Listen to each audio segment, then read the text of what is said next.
A very good morning aspirants. आज हम पढ़ेंगे 3 सितंबर 2023 के करंट अफेयर्स। तो जल्दी से निकालें अपना पेपर पेन एंड करें वीडियो के साथ में ही अपनी नोट्स मेकिंग स्टार्ट। आज के फर्स्ट न्यूज़ है new chairman of the finance industry development council FIDC। इसके न्यू चेयरमैन कौन बने हैं? वो है उमेश रेवांकर। अब देखिए, जो छोटे लेवल के एग्जाम्स होते हैं वहाँ पे अपॉइंटमेंट्स का बड़ा ज़्यादा सिग्निफिकेंस रहता है। ठीक है, तो अब आपको फाइनेंस इंडस्ट्री डेवलपमेंट काउंसिल के बारे में जानने की ज़्यादा ज़रूरत नहीं है क्योंकि इतना ज़्यादा इंपॉर्टेंट नहीं है। बट हाँ, अब रिसेंट अपॉइंटमेंट है तो आपको पता होना चाहिए उमेश रेवांकर FIDC याद रखना है।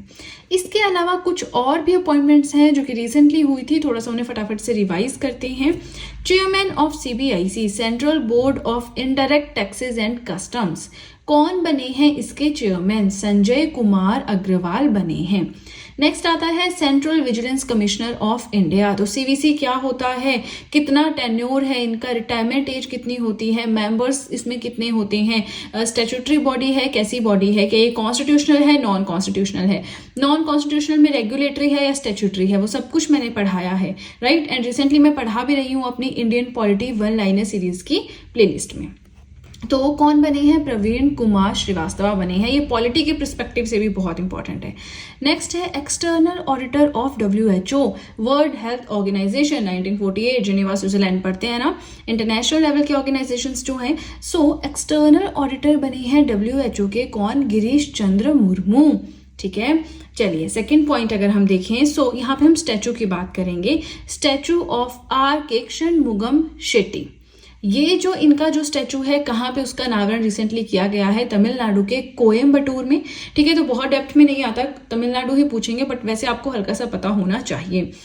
इन तमिलनाडु में कोयम्बटूर में इसका अनावरण किसने किया है? अनवील समझते हैं ना, अनवील करना किसने किया है? यूनियन मिनिस्टर जो है पीयूष गोयल, उन्होंने। और ये R के षणमुगम शेट्टी थे कौन, जिनका स्टैचू रिसेंटली बनाया गया तमिलनाडु में, इतना फंक्शन हुआ जो भी हुआ, तो ये थे कौन? ये थे इंडियाज फर्स्ट फाइनेंस मिनिस्टर। ठीक है, चलिए अब आप मुझे कमेंट सेक्शन में बताएंगे रिसेंटली कौन है फाइनेंस मिनिस्टर। तो ये तो पता ही होना चाहिए, है ना। 2-3 मिनिस्ट्रीज होती हैं, 4-5 मिनिस्ट्रीज होती हैं, जैसे होम मिनिस्ट्री हो गया, रेलवेज, ये कुछ स्पोर्ट्स मिनिस्ट्री, थोड़ा थोड़ा हमें याद रहता है, जो बार बार न्यूज में आते रहते हैं। जिनका नहीं आता उनका हमें पता भी नहीं होता है ना, तो ये आपको पता होना चाहिए। एंड अब कुछ और स्टैचूज भी रिसेंटली अनवील किए गए थे, जिसके बारे में फटाफट से रिवाइज कर लेते हैं। पहला तो है स्टैचू ऑफ छत्रपति शिवाजी महाराज। इनका स्टैचू कहाँ पे? मॉरिशस में। अब देखिए, इंडिया अलग कंट्री है, मॉरिशस अलग कंट्री है, तो यानी दूसरी कंट्री में ये स्टैचू बनाया गया। अब क्या कॉन्टिनेंट है इसका, क्या कैपिटल है, एशिया में कहाँ जैसे लाई करता है, वो आपने खुद से देखना है। It is an island nation. ठीक है, तो अनावरण जो है छत्रपति शिवाजी महाराज जी के स्टैचू का महाराष्ट्र के जो डिप्टी CM हैं देवेंद्र फडणवीस, उन्होंने किया था। ठीक है, नेक्स्ट आता है BR अम्बेडकर स्टैचू। तो इन्होंने सोसाइटी की जो मतलब सोशल ऐसी बैकवर्ड क्लासेस हैं उनके अपलिफ्टमेंट के लिए बहुत काम किया है ना, हम पढ़ते हैं इनके बारे में। सो BR अम्बेडकर जी का स्टैचू जो कि 125 फीट हाई है, कहाँ पे इसका अनावरण किया गया है, अनवील किया गया है? तो वो किया गया है हैदराबाद में। And Hyderabad is the capital of Telangana. चलिए थर्ड पॉइंट अगर हम देखें तो थोड़ा सा बैंकिंग से रिलेटेड ये पॉइंट आ गया। Infinity savings account launched by, ये इन्फिनिटी सेविंग्स अकाउंट किसके द्वारा लॉन्च किया गया है? एक्सिस बैंक के द्वारा लॉन्च किया गया है। It is a new type of savings account. Saving account का थोड़ा नया टाइप है। ठीक है, अब क्या है, क्यों है, बैंकिंग वाले इसको देखेंगे। मैं यहाँ पे सिर्फ स्टेट लेवल पे पढ़ा रही हूँ कि किसी को अगर स्टेट लेवल एग्जाम क्रैक करना है, टारगेट रखना है, या फिर कोई भी और एग्जाम है, ठीक है, बैंकिंग के अलावा किसी भी एग्जाम के लिए आप प्रिपेयर कर रहे हैं, obviously this notes are beneficial for you. But banking वालों को करंट अफेयर्स में बैंकिंग रिलेटेड इन डेप्थ पढ़ने होते हैं। ठीक है ना। चलिए, अब ये अकाउंट भी 2 तरह के होते हैं, सेविंग्स अकाउंट है, करंट अकाउंट है। जहाँ पे बिजनेस ट्रांजेक्शन्स होती हैं वो करंट अकाउंट में करंट अकाउंट बनाते हैं। जो सिंपल सैलरी वाले बंदे होते हैं वो सेविंग्स अकाउंट बनाते हैं, ऐसे करके रहता है ना। चलिए, इसके अलावा हमारा कुछ बैंकिंग से कुछ और पॉइंट्स भी हैं जो कि इंपॉर्टेंट हैं, तो फटाफट से उन्हें रिवाइज कर लेते हैं। ठीक है, बैंकिंग वाले तो एक एक पॉइंट को अच्छे से डेप्थ में बैठ के पढ़ना। ओके, चलिए, India's first eco friendly debit card launched by, India का पहला eco friendly debit card debit card, credit card एक पे लोन के हिसाब से चलता है, एक में हम अपना पैसा ही यूज करते हैं। डेबिट कार्ड में हम अपना पैसा ही यूज करते हैं, उससे ट्रांजेक्शन्स करते हैं। क्रेडिट कार्ड में हम क्रेडिट लेते हैं, है ना। तो इंडिया का पहला eco friendly debit card launch किया गया है एयरटेल पेमेंट्स बैंक के द्वारा। नेक्स्ट है जोमेटो यूपीआई। अब जोमेटो क्या है? फूड डिलीवरी ऐप, है ना। स्विगी, जोमेटो और भी बहुत सारी हैं। तो ये जो जोमेटो यूपीआई है, जोमेटो प्लस आईसीआईसीआई बैंक का कंबाइंड एक इनिशिएटिव है, ठीक है। टॉप परफॉर्मर इन एनपीए। एनपीए क्या है? Non performing assets, bad assets. बहुत अच्छे से मैंने एनपीए के बारे में इकोनॉमिक्स की सीरीज में पढ़ाया है, जो कि ऑलमोस्ट अब 2 ही टॉपिक्स उसमें बचते हैं और कंप्लीट होने वाली है, ठीक है। तो टॉप परफॉर्मर कौन रहा एनपीए मैनेजमेंट में during the financial year ending in March 2023? Bank of Maharashtra, मतलब एनपीए को ठीक करने में, है ना। बैंक ऑफ महाराष्ट्र ने बीते साल जो पिछला फाइनेंशियल ईयर था उसमें बहुत ही अच्छा काम किया है।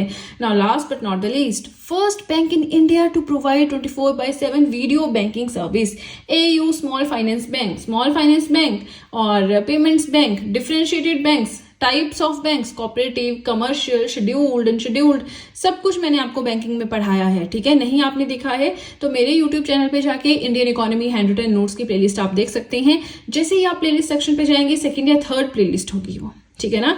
काफी बेनिफिशियल आपके लिए रहेगा। इसी के साथ एक बार फिर से आपसे रिक्वेस्ट है, वीडियो के साथ में नोट्स बनाएं, देखिए बहुत ज्यादा बेनिफिशियल आपके लिए रहेंगे, ठीक है ना। चलिए अब सीधे चलते हैं अपने नेक्स्ट पेज की ओर।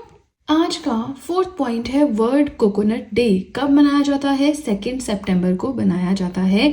इसमें क्या होता है? Exhibitions of various items made of coconut are held on this day. तो इसके बारे में मैं पढ़ रही थी। वर्ल्ड कोकोनट डे में कोकोनट के बारे में बताया गया है, क्या क्या इसके यूज हैं, प्लस उसके अलावा इसका हर एक पार्ट जो है वो यूज में आता है, प्लस कहाँ कहाँ पे इसका यूज और बढ़ाया जा सकता है और कहाँ कहाँ पे इसका यूज होता है, उससे रिलेटेड एग्जीबिशंस लगती हैं 2 सितंबर को, ठीक है ना। तो इतना ज्यादा आपको देखने की जरूरत नहीं है, ये डे आ गया तो ठीक है, बट चांसेस कम है किसके आएंगे, इतना ज्यादा इंपॉर्टेंट नहीं है, बट क्योंकि न्यूज में था तो चलिए थोड़ा सा देख लिया हमने इसे, ठीक है ना।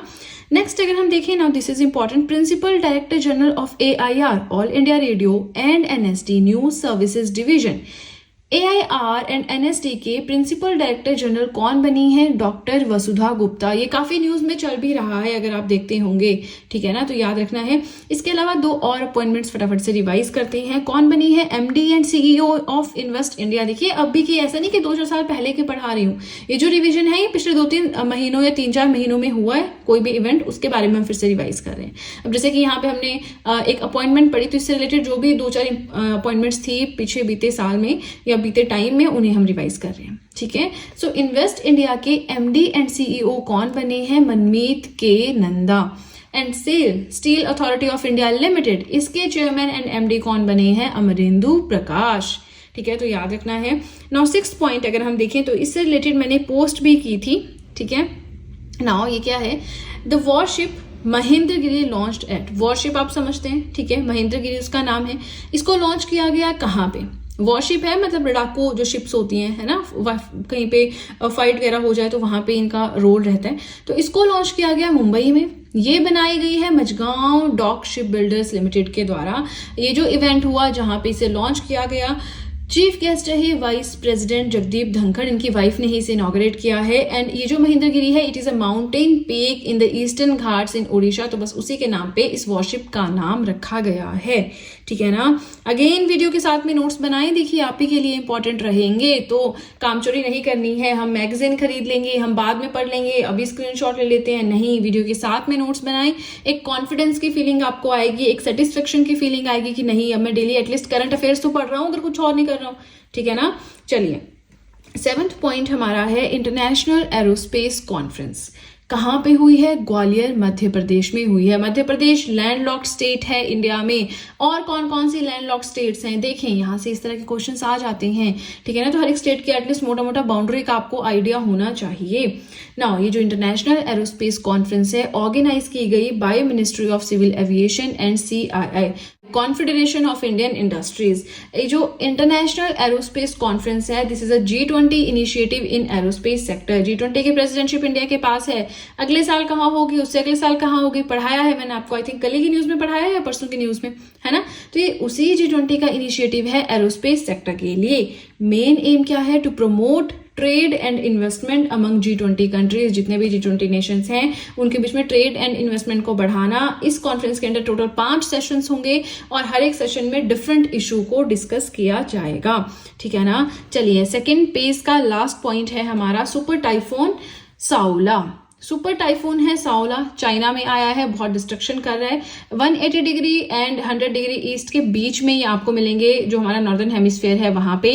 अब ईस्ट क्या है, नॉर्थ क्या है, वो सब मैंने पढ़ाया है वर्ल्ड ज्योग्राफी के अंडर। कैसे हम लैटिट्यूड्स देखते हैं, कैसे हम लॉन्गिट्यूड्स देखते हैं, आपको पता होना चाहिए इस स्टेज तक, ठीक है ना। अगर आप मेरे साथ बने हैं, मैंने इंडियन ज्योग्राफी पूरा पढ़ा दिया है, वर्ल्ड ज्योग्राफी पढ़ा दिया है, हिस्ट्री हमारी कंप्लीट है, इकोनॉमिक्स में 2 टॉपिक्स बचते हैं वो कंप्लीट होने वाली है, पॉलिटी हमने पढ़ रखी है ना। तो इतना कुछ पढ़ रखा है तो आपको अब ये सब चीजें पता होनी चाहिए। अब आपको सिर्फ रिवीजन बचना चाहिए, ठीक है ना। ये टाइफून्स होते क्या है, giant rotating storm that brings wind, rain and destruction. अपने साथ बहुत तेज हवाएं लेकर आते हैं, बारिश लेकर आते हैं और बहुत ज्यादा तबाही लेकर आते हैं। अब देखिए, साइक्लोन्स होते हैं, एंटी साइक्लोन्स होते हैं। साइक्लोन्स भी 2 तरह के होते हैं, ट्रॉपिकल साइक्लोन्स है, टेम्परेट साइक्लोन्स हैं।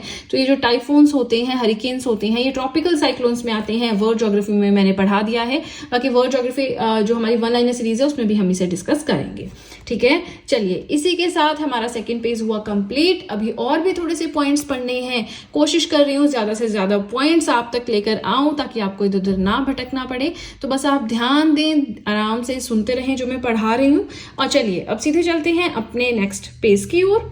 9th पॉइंट है first transgender to play international cricket.